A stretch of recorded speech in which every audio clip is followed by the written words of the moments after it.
Hello दोस्तों, मैं प्रशांत पाटीदार एक बार फिर से आपका स्वागत करता हूं प्रयास ऑनलाइन नर्सिंग क्लासेस में। सबसे पहले happy independence day to all.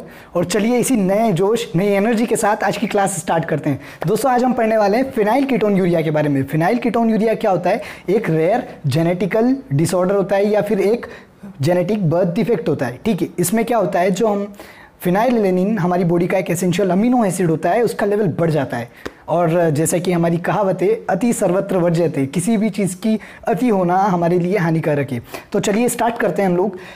एक हमारी बॉडी में फिनाइलएलेनिन नाम का एक अमीनो एसिड प्रेजेंट होता है। जब फिनाइलएलेनिन का लेवल बढ़ जाता है उस कंडीशन में क्या होता है? फिनाइल कीटोन यूरिया कॉज होता है। दोस्तों फिनाइल कीटोन यूरिया कॉज होगा तो हम लोगों को पता कैसे लगेगा या फिर किस वजह से होगा? चलिए इस प्रोसेस को समझते हैं।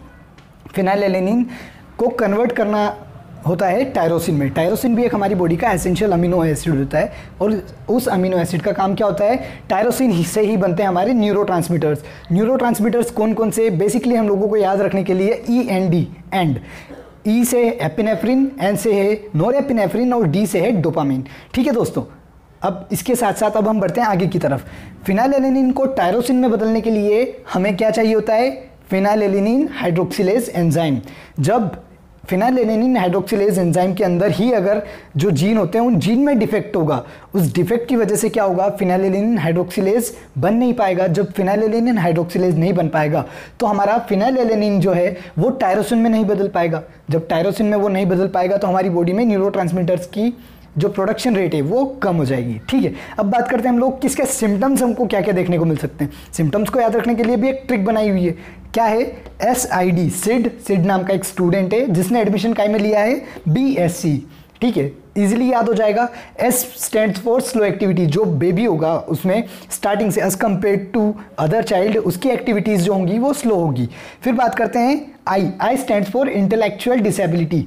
हम बात करते हैं जब इंटेलेक्चुअलिटी की, जब हम कंपैरिजन देखते हैं एक हेल्दी चाइल्ड में और एक child with phenyl ketone urea, तो उसमें जो बेबी होगा, जो अफेक्टेड बेबी होगा, उसमें क्या देखने को मिलेगा? Intellectual disability. उसकी जो बुद्धिमत्ता होगी वो उतनी तेज नहीं होगी जितनी की होना चाहिए। फिर D से बात करते हैं डिलेड डेवलपमेंट। उसका फिजिकल जो ग्रोथ होता है, फिजिकल डेवलपमेंट होता है, वो भी बहुत धीरे होगा as compare to other healthy child's.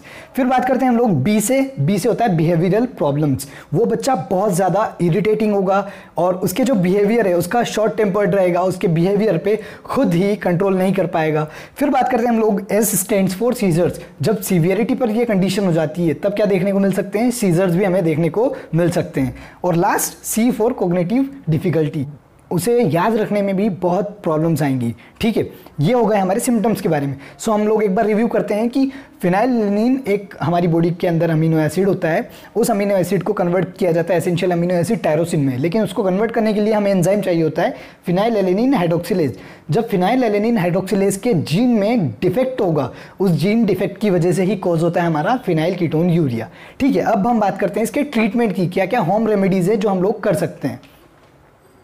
दोस्तों प्रोटीन्स बनाने के लिए छोटी छोटी अमीनो एसिड्स की चेन चाहिए होती है, और जैसा कि हम जानते हैं फिनाइलएलेनिन भी एक अमीनो एसिड होता है और लगभग सारे प्रोटीन्स में यह अमीनो एसिड पाया जाता है। सो सबसे पहला होता है इसके ट्रीटमेंट और इसके होम रेमेडीज़ के लिए हम लोग एक फॉर्मूला यूज़ करेंगे, सिंपल जो अभी बनाया है याद रखने के लिए, DNS फॉर्मूला। ठीक है, D से क्या होगा? डाइटरी इंटेक को हम लोग कम कर देंगे। किस चीज़ के? प्रोटीन्स के।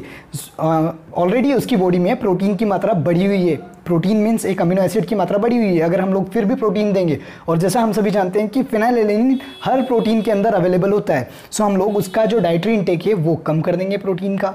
ठीक है, फिर बात करते हैं हम लोग N से stands for neutral amino acid therapy. जब हमारी बॉडी के अंदर अमीनो एसिड एक्सेस होगा तो उसको कम कर दिया जाएगा, उसी अमीनो एसिड को न्यूट्रल कर दिया जाएगा।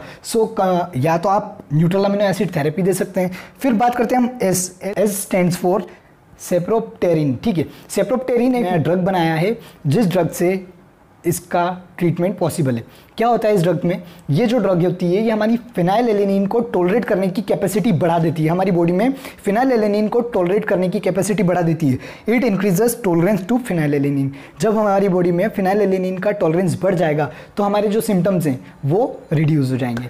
दोस्तों उम्मीद करता हूँ आज की क्लास आपको पसंद आई है, और अगर पसंद आई है तो हमारे चैनल को सब्सक्राइब करें और आपका प्रयास ऑनलाइन नर्सिंग एकेडमी के साथ जुड़ने के लिए बहुत बहुत धन्यवाद।